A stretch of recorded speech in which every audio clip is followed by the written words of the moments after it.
Hi there, welcome to Garden Friends. I'm Andrea here in Tampa, Florida, and it's late September, and I'm here in my little tool shed with a couple of Cuban tree frogs. Their names are Fred and Ethel.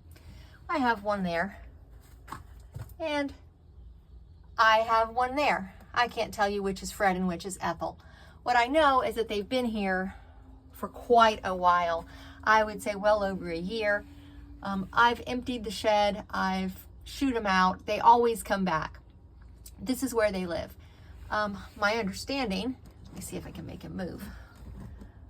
My understanding is that Cuban tree frogs can live for several years, 5 to 10 years, if you treat them well. Apparently there are people who keep them as pets.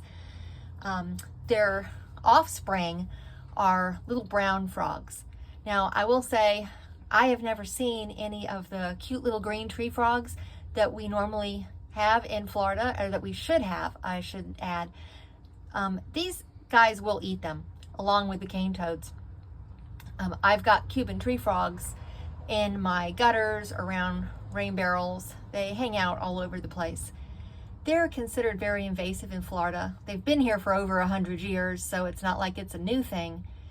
The Extension Office would prefer that you humanely euthanize them, and then you can actually contact them and let them know how many you've disposed of and where they were, because they like to keep track of that kind of thing. They've got some kind of citizen scientist program involving the Cuban tree frogs.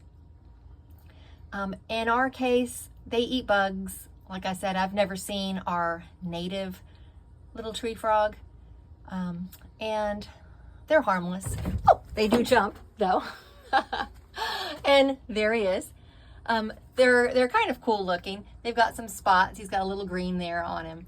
And as far as I'm concerned, he's harmless. I know he's invasive, but what do you want? So that is what I know about a Cuban tree frog here. That one could be Fred, possibly Ethel. And they are my garden friends. So I don't know if you've got your own frog situation happening in your yard. If so, I'd love to hear about it.